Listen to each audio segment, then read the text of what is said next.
अध्यक्ष महोदय, यामध्ये मे 2025 ते 26 या कालावधीमध्ये APL धारकाचे जे 170 रुपये अनुदान आपण देतो, त्या अनुदानाचे 10 कोटी 15 लाख रुपये आवश्यक आहे अध्यक्ष महोदय.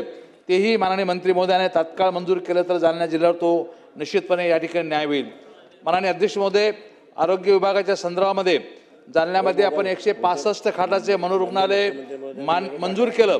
हुडकोमधून त्याला आपण मान्यता दिली, परंतु अध्यक्ष महोदय 58 कोटी रुपयाची प्रशासकीय मान्यता आहे, तांत्रिक मान्यता 40 कोटीची, पण आजपर्यंत 1 रुपया सुद्धा त्या ठिकाणी मिळालेला नाही.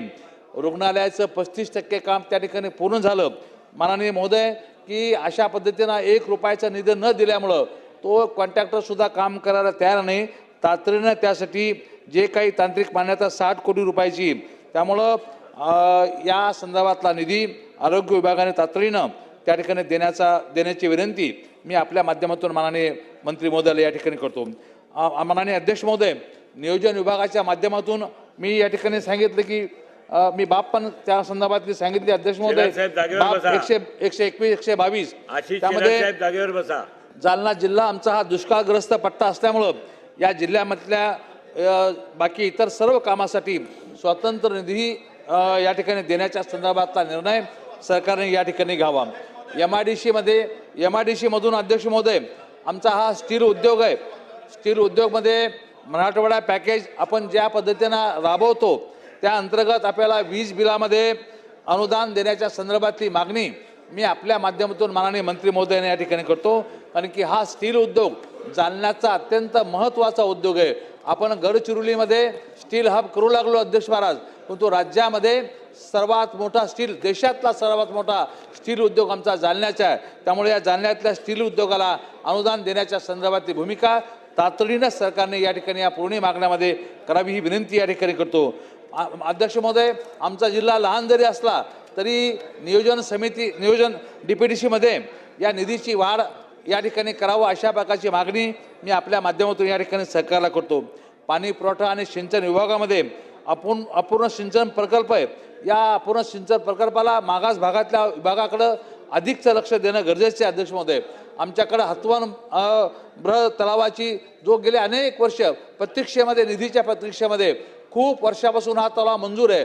कधी होईल या लोकांची वाट बघतात.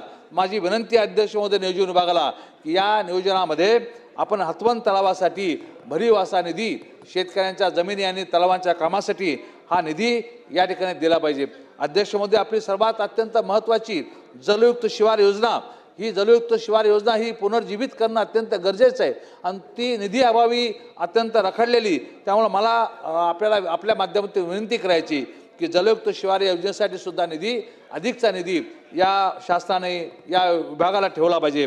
अध्यक्ष महोदय, मध्यम प्रकल्पामधला आपण जो गाळ काढतो, मधल्या कालखंडामध्ये आपण त्या गाळ काढण्यासाठी निधी द्यायचो, पण तो अलीकडच्या कालखंडामध्ये तो बंद झाला. माझे आपल्या माध्यमातून नियोजन विभागाला विनंती की राज्यातले मोठे प्रकल्प जे मध्यम प्रकल्प आहेत, या मध्यम प्रकल्पामधला गाळ काढण्याच्या संदर्भातली भूमिका सरकारने अत्यंत महत्त्वाकांक्षी भूमिका या ठिकाणी निभावी आणि त्या माध्यमातून एक तर दुहेरी फायदा होतो. एक तर पाण्याचा साठा वाढतो आणि शेतकऱ्याला गाळ मोफत या ठिकाणी मिळतो. त्यामुळं या गाळ काढण्याच्या संदर्भामध्ये सरकारने या संदर्भात सुद्धा फार मोठ्या प्रमाणामध्ये निधी दिला पाहिजे असं आमचं मत आहे.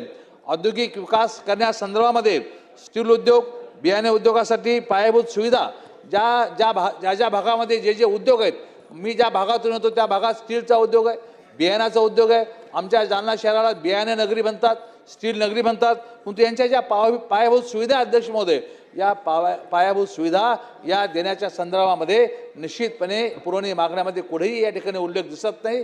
तो निश्चितपणे या ठिकाणी करावा ही मागणी मी या ठिकाणी आपल्याकडे करतो. अतिरिक्त MIDC 1986ला सुरू झाली. तेव्हापासून रस्ते, ड्रेनेज, वीज वितरण व्यवस्थेत बदल विभाग मी उद्योग विभाग, नियोजन विभाग बाब क्रमांक 121 आणि 122 वीज वितरण व्यवस्थेमध्ये बदल नाही. त्यासाठी 200 कोटीचा किमान निधी त्या ठिकाणी दिला पाहिजे, दिला पाहिजे. सीड हब असल्यामुळे सीड टेस्टिंग लॅब ही गेली अनेक वर्षाची आमची मागणी आहे. स्टील टेस्टिंग लॅब संदर्भामध्ये ही सुद्धा मागणी आमची तातडीने याप्रमाणे मागण्यामध्ये मान्य करावी ही विनंती आपल्या माध्यमातून करतो। MIDCचा विस्तार आवश्यक, स्टार्टअपसाठी विशेष सुविधा सवलत आणि त्या कर्जात सवलत या ठिकाणी देण्याची मागणी मी आपल्या ठिकाणी करतो। माननीय मी नियोजन विभागाच्या माध्यमातून ग्रामीण रस्त्याची अवस्था प्रचंड खराब झालेली, नियोजन विभागाने यामध्ये निश्चितपणे फार तातडीनं पावलं उचलणं गरजेचं आहे। त्यामुळे ग्रामीण रस्त्यासाठी CMJYC मध्ये 500 कोटी कमीत कमी त्या ठिकाणी दिले पाहिजे ही मागणी मी आपल्या माध्यमातून निश्चितपणे मंत्री महोदयाला करतो। आपण संधी दिली अध्यक्ष महोदय, त्याबद्दल आपला मनापासून आभारी, धन्यवाद।